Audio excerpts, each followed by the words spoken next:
My name is Tomasz, and this is my first Inlay project. It's also my first YouTube video, so I'm still learning, but I'm excited to share the process with you now. For this project, I chose oak for the base and walnut for the inlay. I already had some of these woods lying around in the shop, so all I had to do was cut the boards into strips and get them ready for the glue up.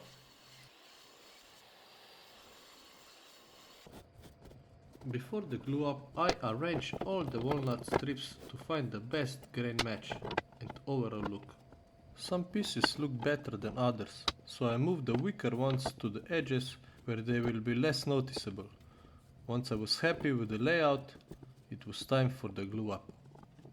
I started by applying a good amount of glue to each strip and spread it evenly across the entire edge. One by one I brought all the pieces together, making sure everything stayed in the right order. Once all the strips were in place, I started adding the clamps. I used pipe clamps to apply even pressure across the entire panel. To help keep everything flat during the glue up, I also clamped a few straight boards across the top and the bottom. With the walnut panel glued up, it was time to repeat the same process for the oak. Just like before, I arranged the strips, applied the glue to each edge, brought everything together and clamped the panel up.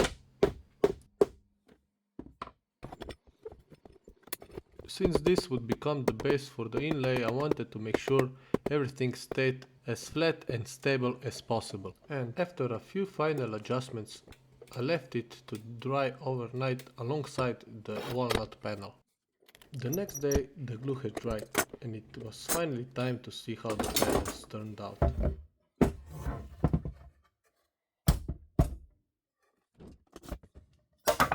I started by removing all the clamps and the support boards I had used to keep the panels flat during the glue up. At this point both panels were still rough and covered with dried glue. The joints had closed up nicely and both glue ups turned out exactly as planned. The next step was flattening the oak panel. Since I don't have a joiner or a planer yet, I use my CNC for this part of the process. It definitely takes longer, but it gets the job done and allows me to get a flat, consistent surface. Before I could start machining, I had to secure the panel to the CNC bed. I don't have a proper clamping system set up yet, so for now I'm using screws to hold everything firmly in place. It's not the most elegant solution, but it works and keeps the panel from moving during the surfacing operation. Once everything was secured, I ran a surfacing tool path to flatten the first side. This removed the high spots and gave me a clean reference surface to work from the next steps. Once the oak panel was flattened, I repeated the exact same process with the walnut. I secured the panel to the CNC bed, checked that everything was sitting flat, and then ran the surfacing operation. Just like with the oak, the goal was to create a clean, consistent surface that would be ready for the inlay work later on.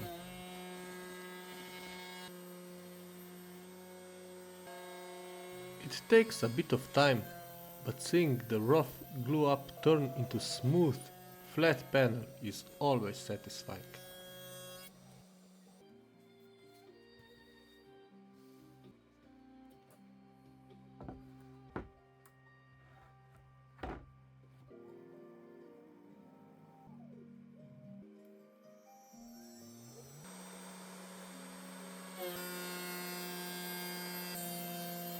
With both panels flattened and ready to go, it was finally time to move on to the design phase. I created the entire project in VCarve, including the inlay design and all of the tool paths needed to machine both the pocket and the matching inlay piece.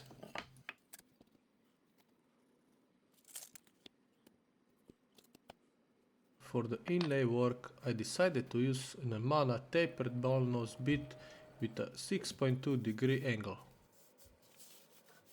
I don't have a touch probe yet, so I used the good old paper method. I slowly lowered the bit until the paper could no longer move freely underneath it. Once the paper stopped moving, I knew I was close enough to set my 0 point. After cutting the main inlay shape, I used a 6mm upcut bit to remove the remaining material. The bit left a very clean finish at the bottom of the pocket, with almost no cleanup required afterward. To finish this stage, I needed to trim the oak panel to its final size. During the cut, the panel actually came loose due to vibration. Luckily, it bounced away from the cutter and I was able to stop the CNC just in time before any damage was done. With the pocket finished, it was time to machine the walnut inlay. I secured the walnut panel to the CNC bed, and since this panel was thinner than the oak panel, it was also more prone to warping. There was a slight gap underneath parts of the panel, so I added a few extra screws to pull it down tightly against the spoil board and keep everything as flat as possible. Before we move on, here are a few close-up shots of the machining process, so I let the CNC do the talking for a moment. Sit back and enjoy it as much as I did.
Now it was time to separate the inlay from the rest of the walnut panel. I don't have a band saw yet, so I used a jigsaw to cut around the design and remove most of the waste material before fitting the inlay into the pocket. It's a simple step, but taking your time here can save a lot of headaches later on. With the excess material removed, it was time for the moment I have been waiting for. I placed the inlay into the pocket for a dry fit to see how everything matched up. Considering this was my first inlay project, I was pretty happy with the result. The fit was tight, and seeing both pieces come together for the first time was definitely one of the most satisfying moments of the build. Before the final glue up, I trimmed the back side of the inlay. The fit was already good, but removing some of the excess material helps reduce the pressure on the angled edges when the inlay is pressed into place. That lowers the risk of damaging or splitting delicate parts during the glue up and makes the assembly process a little less stressful. I applied glue to the pocket, positioned the inlay and carefully started working it into place. Using a hammer, I gently tapped it down and guided it into the pocket, making sure it seated evenly across the entire design.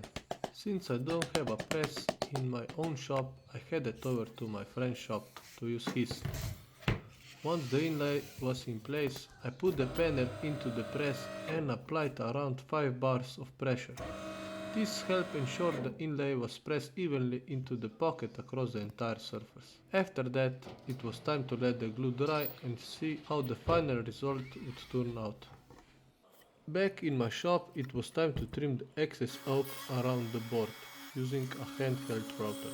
After trimming the panel, I mounted it back onto the CNC.